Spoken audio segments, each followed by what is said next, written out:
En este video revisaremos cómo hacer la creación de un modelo del algoritmo de clasificación de Super Vector Machine. Es una continuación del video en el que ya hicimos la vectorización de los tweets y también balanceamos las clases utilizando Smooth. Lo pueden revisar en mi canal, ya está subido, pero si en caso no tienen todavía las variables cargadas, en este momento los voy a cargar rápidamente, es decir, repetir lo que hice en el video anterior pero de una manera rápida.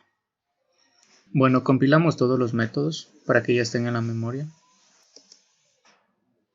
Esperamos un momento y listo. Ahora, primeramente, necesitamos leer los datos.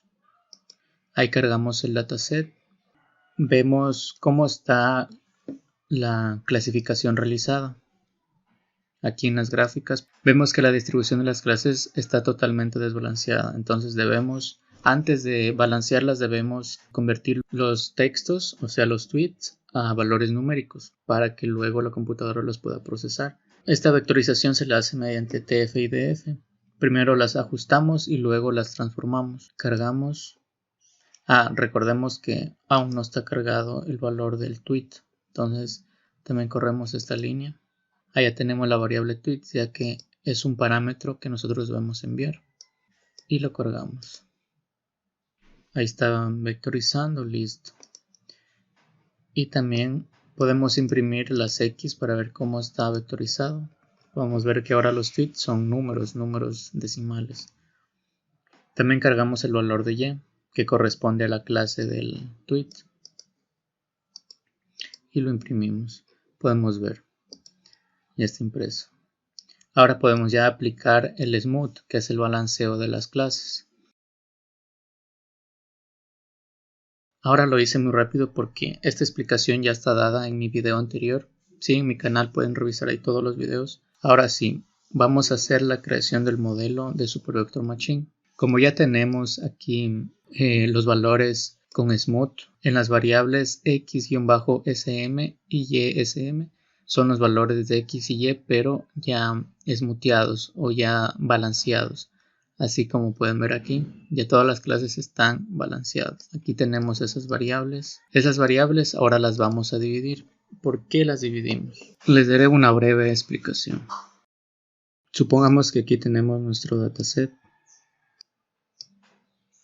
Este es el 100% de los datos. Recordemos, para que un modelo de clasificación funcione, nosotros debemos dar una parte de estos datos, debemos darle a la máquina que aprenda de esos datos. Entonces, mientras más cantidad de datos le damos a la máquina que aprenda, resulta mejor. Pero asimismo debemos considerar que para hacer las pruebas debemos tener un conjunto de datos con un tamaño razonable para poder hacer correctamente las comparaciones y verificar si las predicciones han sido correctas. Entonces debemos considerar un buen tamaño para entrenamiento y una cierta cantidad prudente para test. En mi caso he tomado el 80% para entrenamiento. Como podemos observar, ya he dividido los datos. 80% para entrenamiento y 20% para test. Esto en sí, ¿cómo funciona? A nuestro algoritmo nosotros debemos darle un conjunto de datos para que él aprenda de ellos. Entonces nosotros le vamos a dar el 80%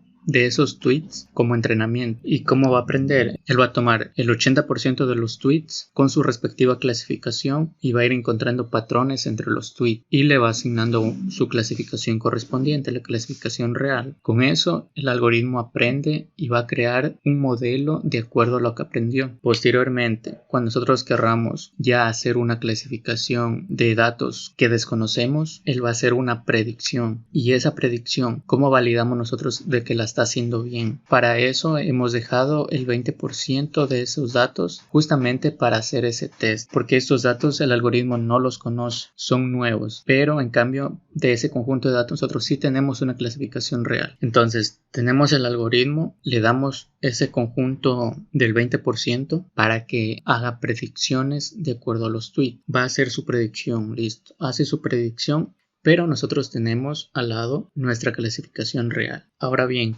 tenemos que comparar la predicción con la clasificación real para ver qué tanto coinciden. Esa coincidencia nos va a dar un porcentaje de rendimiento. Gracias a una librería en Python nos genera un reporte automáticamente de clasificación donde nos va a decir 3 parámetros: la precisión, la exactitud y el recall. Esos 3 parámetros se resumen en uno solo, que es la puntuación F1 o F1 Score. Esta puntuación F1 es la que nosotros vamos a revisar para comprobar qué tan bueno ha sido esa predicción. Si es mayor al 90%, tenemos muy buenos resultados, pero también son aceptables un tanto inferiores del 80%. En sí, eso ya depende del criterio de la información que nosotros estemos analizando. Entonces es por eso que se divide de esa manera, del 20% y del 80%. Mientras mayor sea el rendimiento de la puntuación F1, mucho mejor. Vamos a regresar ya al código para hacer la división de los datos ahora sí. Ahora revisemos qué es lo que se realiza en este método. Primeramente, los parámetros de entrada son X y Y, es decir, son los datos ya smoothiados. Aquí ponemos ya el 20% para el test, como ya lo mencionamos. También una semilla es un valor numérico, es de donde va a partir siempre el random, entonces ese siempre debería ser fijo. Y aquí ya tenemos de la división de los datos. Aquí tenemos los datos en X, los de Y, también el tamaño del test y la semilla para el random.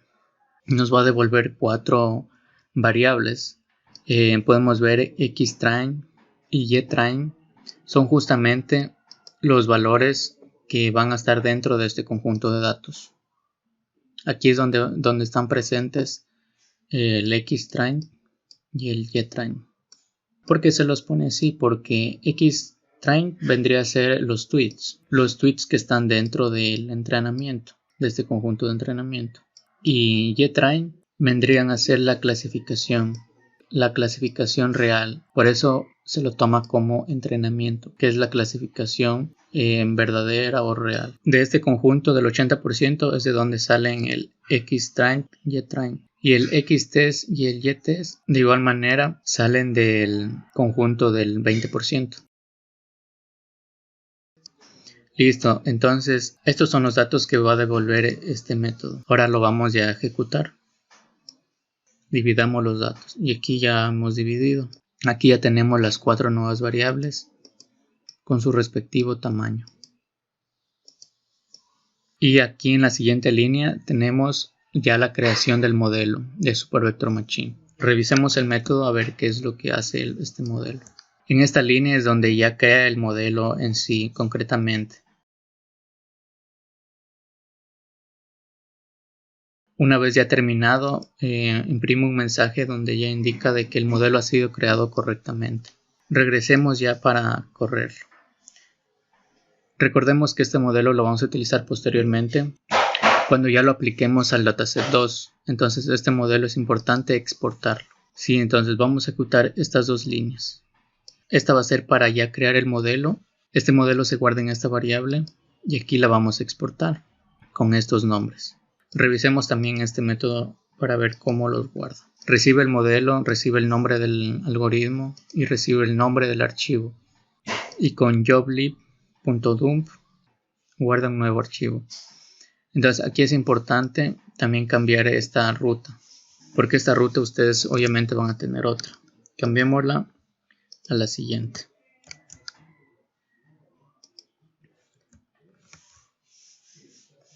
Aquí es importante cambiar esto, cambiar la dirección de los slash para que no nos dé ningún error. Una vez ya cambiado, vamos a cargarlo a memoria. Estamos listos por esa parte. Ahora sí ejecutemos estas dos líneas, crear el modelo y luego exportar.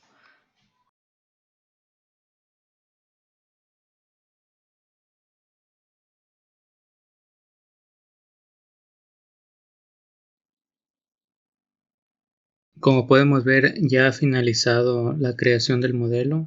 También ya ha sido exportado. Aquí debería estar ya creado el modelo, ¿sí? Aquí ya está creado el modelo. Entonces ya está respaldado para posteriormente poderlo reutilizar. Con esto nosotros ya podemos hacer las predicciones. ¿Y para qué necesitamos para las predicciones? Necesitamos el valor de X, que es el test, es decir, este conjunto de aquí, pero ya es Xtest. Y también necesitamos el modelo que ha sido creado anteriormente. Revisemos qué es lo que hace en predicciones. Predicciones recibe el X-test con su respectivo modelo y aquí ya realiza las predicciones. Entonces ahora procedemos ya a ejecutar esta línea de código. Ahí podemos ver de que ya está haciendo las predicciones. Ya ha finalizado. Imprimamos para revisar cómo están. Así es como están 0, 2, 2 y hasta el último tweet. Ahora con esas predicciones vamos a comparar con el valor de YTest. Recordemos que al inicio les expliqué que debemos comparar el valor de YTest, que es el valor real de la clasificación, con las predicciones que dio el algoritmo. Y con este reporte de clasificación vamos a comprobar qué tan bueno han sido esas predicciones. Vamos a comprobar su rendimiento. Y aquí podemos revisar el F1 Score ha tenido un 93% de rendimiento, que es un valor muy bueno, la verdad es muy aceptable. Además del reporte de clasificación, podemos utilizar otra métrica más, que es la matriz de confusión, para comprobar en sí cuáles clases ha acertado y cuáles clases no. Para eso lo vamos a hacer mediante el siguiente método que nos facilita las gráficas de la matriz de confusión.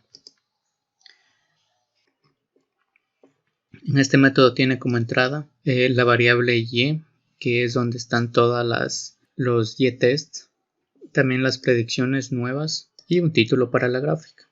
Simplemente así. Aquí podemos poner las etiquetas. En este caso va a ser discursos del odio, ofensivos y otros. Aquí ya hace la gráfica y el resto simplemente son términos para hacer de una mejor manera la gráfica. Entonces esto lo vamos a cargar a memoria o lo compilamos.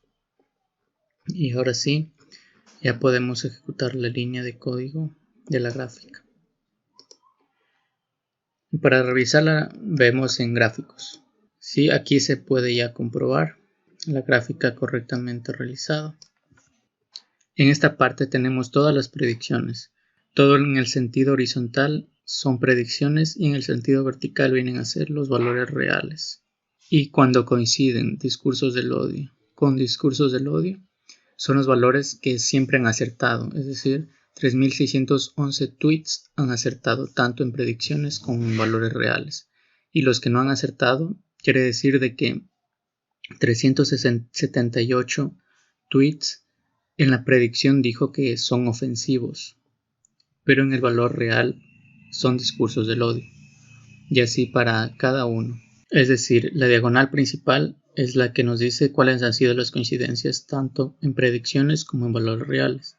Aquí en ofensivo, 3.323 han sido marcados como predicciones y también como reales al mismo tiempo. Entonces, estos son los valores que has acertado, las veces que has acertado. Entonces, básicamente, todos los valores que están en la diagonal principal deben ser valores muy altos para poder comprobar de que casi no ha tenido errores. Y los valores que están en los extremos deben en sí ser valores bajos. Mientras más bajos sean, mucho mejor. Esos son ya los errores que ha tenido las predicciones. Entonces, hasta aquí queda el video. Hemos aprendido cómo hacer la creación de modelos, también cómo generar un reporte de clasificación y cómo interpretar de manera correcta una matriz de confusión. Para el siguiente video realizaremos la aplicación de dos algoritmos más, que es regresión logística y Navier-Bayes. Y asimismo explicaremos cómo hacer las predicciones, cómo hacer el reporte de clasificación y la matriz de confusión. Sí, nos vemos en el próximo video.